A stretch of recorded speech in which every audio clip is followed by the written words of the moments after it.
What is happening, Gothamites? K-Wing here, and today we're going to be talking about Batman Arkham Knight's latest DLC.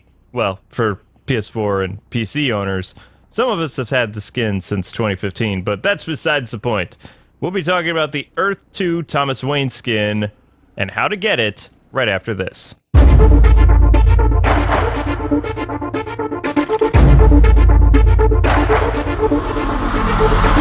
Hello there. It's been a while since we've dived into the world of Arkham Knight, and the whole Bat news doesn't really count. I mean, this is literally an Arkham Knight-centered video.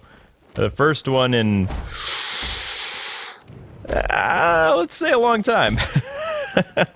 So anyway, those of you that still play Batman Arkham Knight, Rocksteady has been gracious enough to give you guys a new skin. That is the rarest skin in the game, actually. There was only a couple ways to get this skin. And how I believe we got this skin was from a contact at E3 for, it was either Warner Brothers or somebody else. And also, we drank a ton of Mountain Dew and gave some of the skin away to some lucky fans back when we were streaming on Twitch and Hitbox, I believe it was called. I think that's the service we used when we were still living in Boston, back when Arkham Knight came out.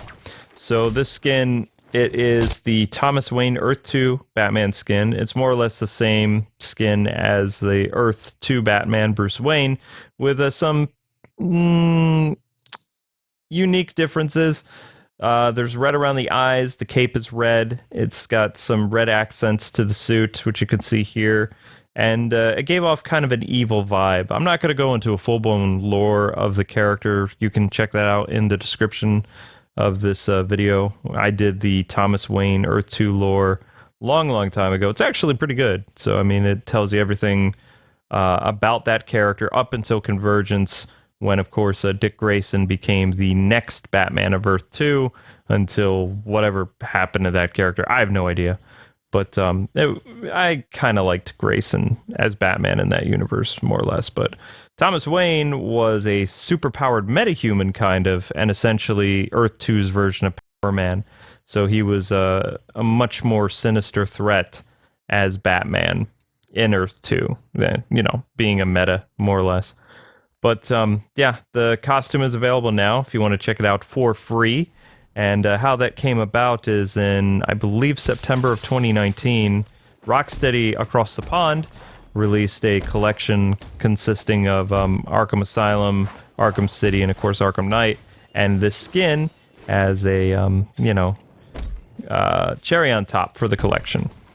And this is the rare skin, as far as I know. It's not really the skin I wanted for Arkham Knight, if I'm going to be completely honest. I really wanted the Kingdom Come suit, or Knight's End, Jean Paul Valley, or of course Nightfall. Those skins were really cool, and it would have been nice to have more of the future Batman skins, but oh well.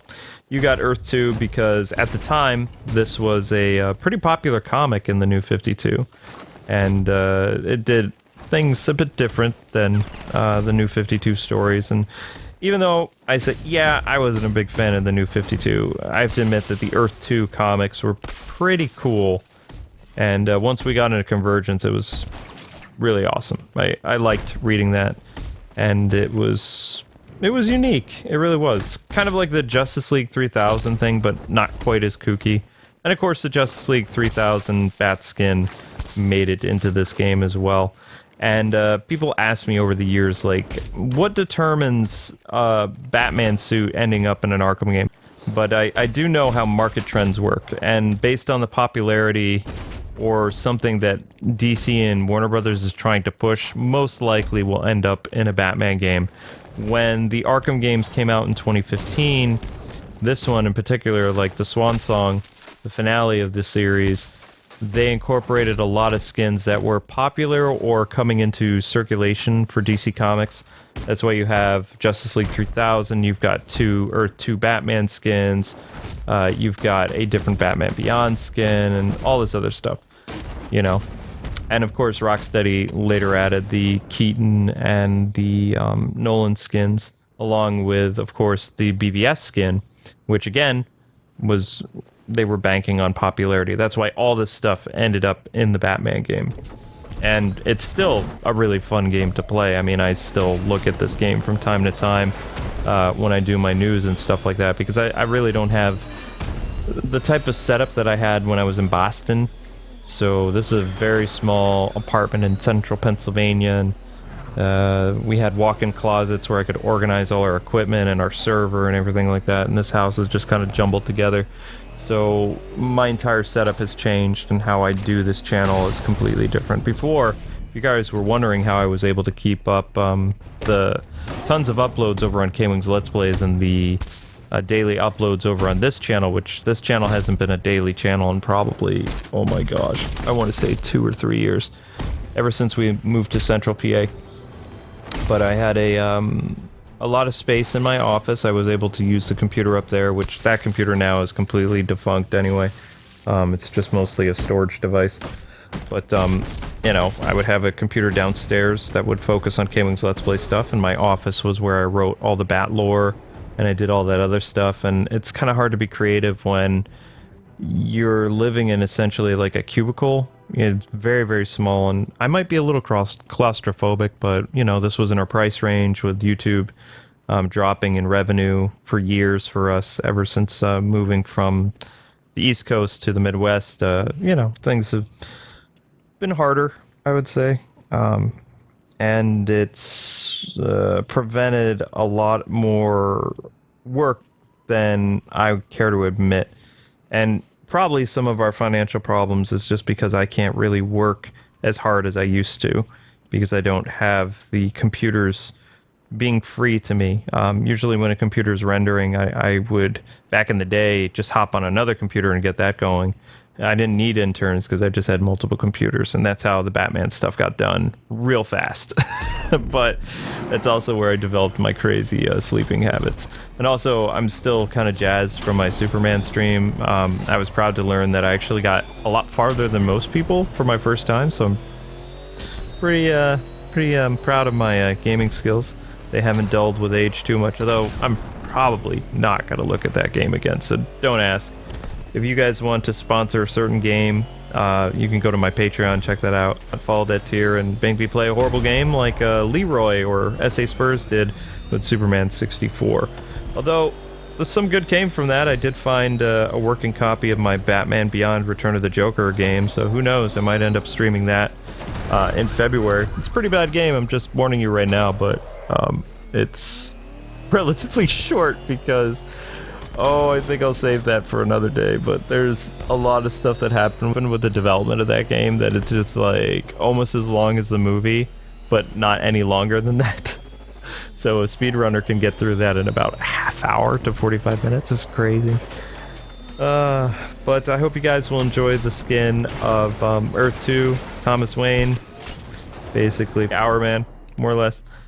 And that's the end of Arkham Knight until WB Games Montreal releases their next Batman game, which is not connected to Rocksteady's Arkham franchise. But I really hope that a new Batman game makes it, because it's really fun to play Batman games, and I kind of miss it. I mean, I've been essentially milking the Arkham games for 5 years now, and I'm not going to stop, because I just really enjoy talking about Batman and different news stuff and playing these games, because they are masterpieces. While City may be the pinnacle of the Batman franchise, Arkham Knight is just a blast to play, and all the different skins make it pretty unique. I had a lot of fun going through and doing the Keaton stream, and I think we did a Bale stream, I don't remember. But, you know, and I really appreciate your guys' support and stuff like that. But, again, if you guys want to check out the new skins, sorry for rambling, but it's, for me, it's about 3 or 4 in the morning now, something like that, so... The skin is free to download on January 28th for PC and PS4 owners. No word on Xbox, because Xbox always gets the shaft. I'm sorry, Xbox players. You probably wanted some good news in that area. This is a very rare skin. Sometimes you can find people exchanging codes for it on a forum site or something like that, but I mean, it's...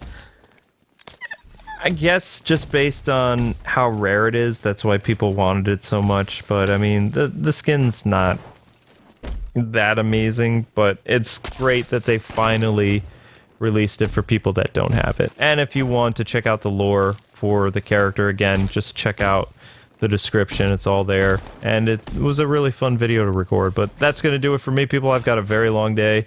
There's Smash Brothers and Joker content coming out in, less than 48 hours for me, so it could be pretty busy for the rest of this month. And apparently there's going to be some more Matt Reeves Batman stuff to share by the 29th, so I hope you guys look forward to that video. There's mostly going to be uploads this week, so yay! But anyway, people, have a great rest of your day, and if you want to help support K-Wing's Let's Plays, you can check out all the new uploads that are going up over there. And if not, I got Joker videos for you guys starting tomorrow on January 28th. So check out the final Batman skin for free if you still have Arkham Knight. And let me know if you're going to play through the game again featuring this skin. If you do, then hit me up on Twitter at Kwing Reviews and show me the suit in action. And I hope you guys enjoy playing the game. Until we meet again, God bless and happy gaming. Thanks so much for listening. Bye-bye.